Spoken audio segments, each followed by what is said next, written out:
right, shout out to the mighty Who Dat Nation. I'm up in this thing. Big Q representing the mighty Who Dat Nation. Shout out to the fam.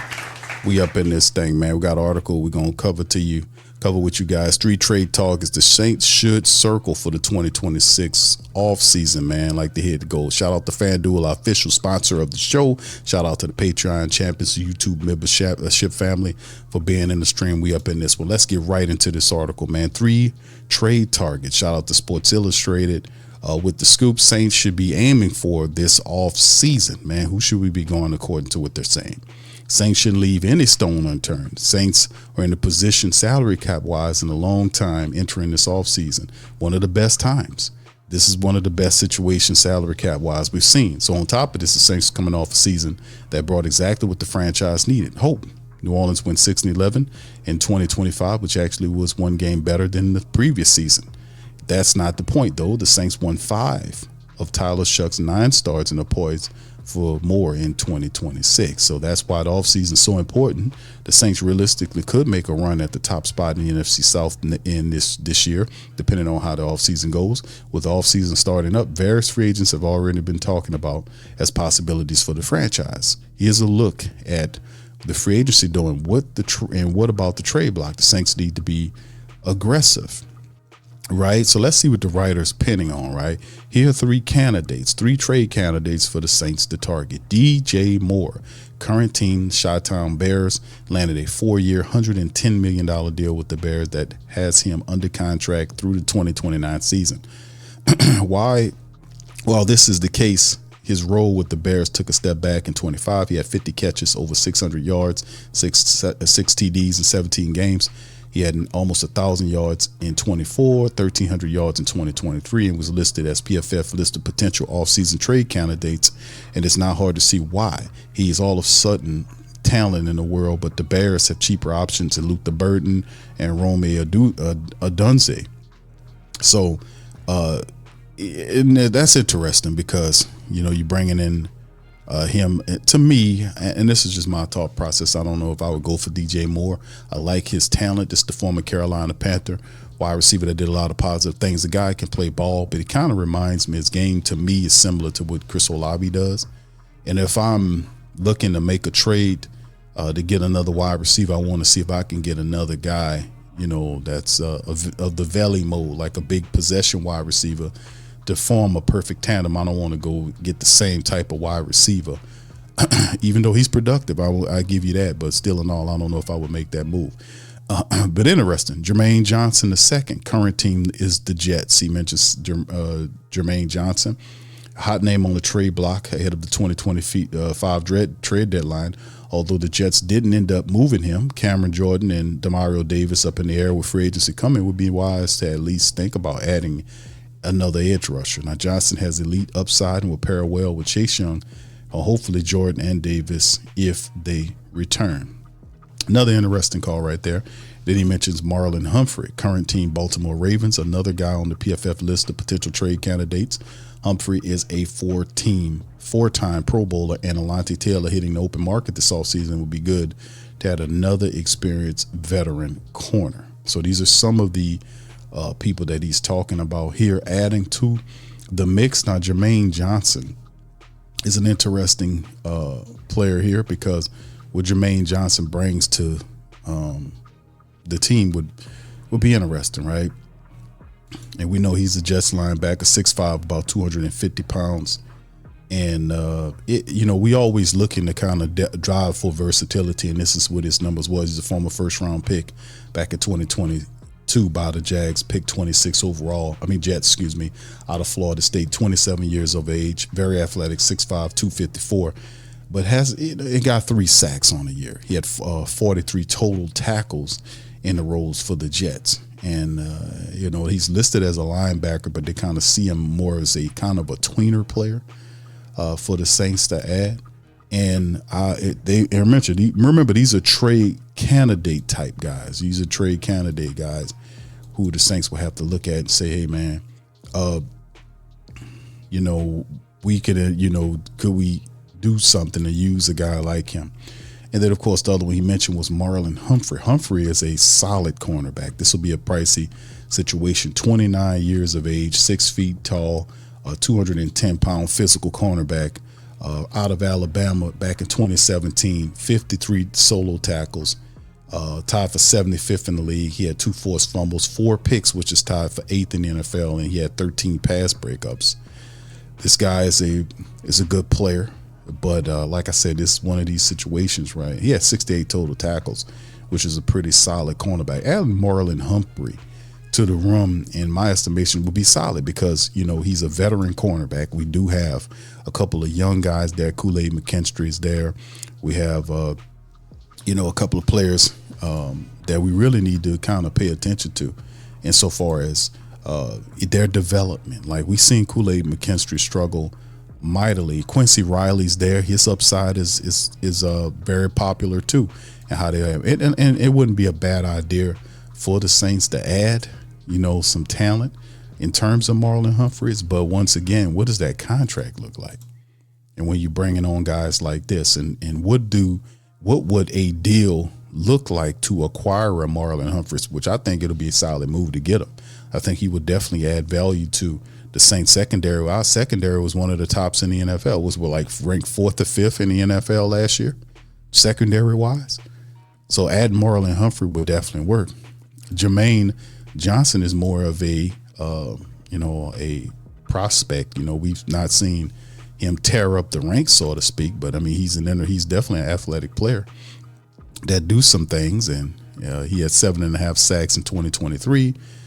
This year, he got hurt in 24, and his sacks, he had 3 this year, were down. And his best years was in 2023 when he was tearing it up. So there is potential with Jermaine Johnson added. But once again, what does it look like what does a trade look like for a DJ Moore, a Jermaine Johnson, or a Marlon Humphreys? What is the trade? Because some of these guys are very productive, but they're not going to give them away. You know, they're not going to give these guys away. So I don't know what because the article is incomplete in terms of, you know, trade candidates, but what would it look like to land a player? What would be the trade? What would you be giving up to land a guy like DJ Moore, a guy like Marlon Humphrey, who I like Marlon Humphrey out of the scenario a little bit better. But getting active in the trade market for the Saints, it would be interesting because the Saints really didn't get active in the trade market for players until right on the back end of preseason of last year. That's when you've seen them make several moves, getting Naseem Richards for the backup tackle position, claiming Xavier Truss, the former Texan, off the waiver wire for the guard spot, the backup guard spot, even though we didn't see him play a lot. Will Sherman was a guy that they picked up, and he kind of gained favor and got a lot of starts over several players. But the Saints do get guys that were hurt back, like Nick Sell, the very back. And how does all that look going forward? So I know they'll start adding more depth in free agency and through the draft. You got all these draft picks. At some point, you would reach and get it. But in terms of what I see from the writer, what he's writing, my favorite choice would be Marlon Humphreys. But you're not giving up a Marlon Humphreys for penny candy or annihilators. You're not. It's going to cost you something, and it's not going to be cheap. So what would that look like? You know, what would it look like indeed? All right, so anyway, that's all I got, man. What do y'all guys think about this article? And should the Saints be aggressive in free agency? I mean, should they be in this writer's referencing trade candidates? You know, should they be aggressive nailing trade candidates going forward? Well, if you're trying to tool up with Tyler Shuck and you can think about making a move like we seen what Seattle did and New England did, like these moves where these teams just came out of nowhere. It was one of the boringest, trashiest Super Bowls that I ever watched. It was super boring, you know, watching it. And they went to the big dance, and those were the best teams of the season last year. It's no wonder why a lot of people thinking the Saints could have a quantum leap next year and just build up our defense, build up the offensive line, get a man a running game, and just build on what we got. I mean, we got the NFC South wide open. The Panthers backed into it. So, and Mickey Loomis is not going to be super aggressive.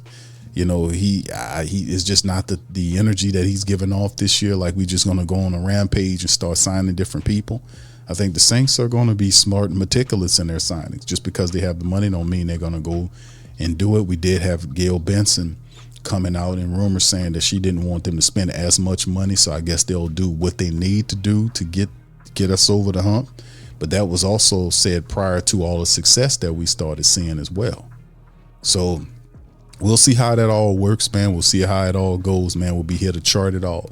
All right, and that's all I got for you guys. So y'all do me a service, light up all the buttons, hit the sub button, the like button, the share button, and the notification bell for future shows. Also, shout out to the Patreon and YouTube membership family. Shout out to FanDuel, the official sports Coma sponsorer. Y'all hit up FanDuel for all y'all betting needs and all that good stuff. So with that being said, man, I'll be back at you guys with another one real soon. Hit that notification bell for future content, and I'm gonna holler at you on the next one. Much love, peace. Who dat?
Whether you're catching up on Saints news at Jackson Square, checking Pelicans scores in the Garden District, or staying updated on LSU while grabbing coffee in the French Quarter, there's one place that keeps you connected to everything that matters in our city.